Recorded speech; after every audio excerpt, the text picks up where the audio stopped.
Aloha! What's happening, guys? Just thought I'd, surf on in from my vacation.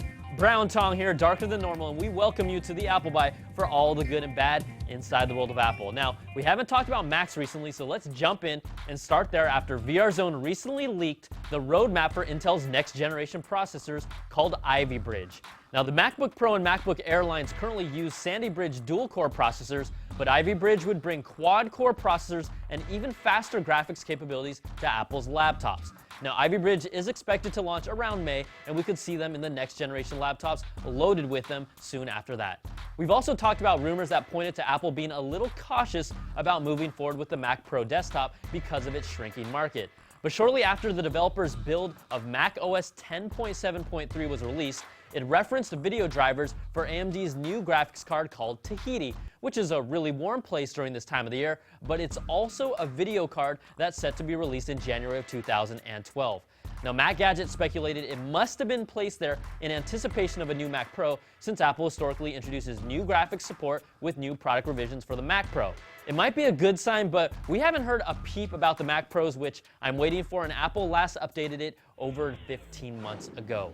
Yikes. Now, in product rumors that won't go away, Smart House claims that Apple's rumored television set will be offered in 3 different sizes, ranging from 32 inches to 55 inches in the last quarter of 2012, with the new rumored A6 processor we might see in the iPad 3 as well.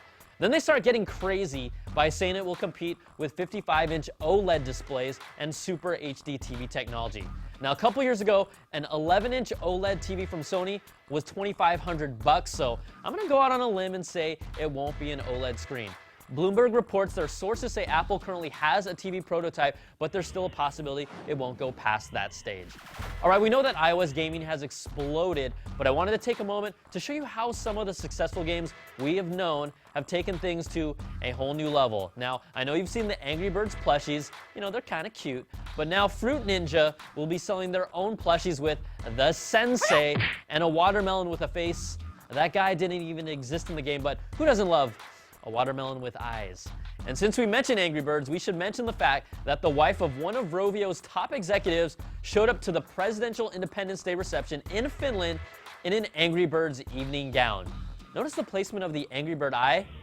I know, I'll let you take that all in. All right, let's check out some quick bites. Gamers and fans of the OnLive service that streams games to your devices will be stoked after they announce the service is now available on Android and iOS devices. You can use their Bluetooth controller or play new releases like Arkham City or Assassin's Creed that have also been adapted to use touchscreen control, so that's welcome for gamers. Apple also showed off updated renderings of their spaceship, or their new headquarters, which includes a roof made almost entirely of solar panels, which would make it one of the top solar installations in the world and the largest in the US, generating over 5 million watts of power. Yeah, that's a whole bunch of power.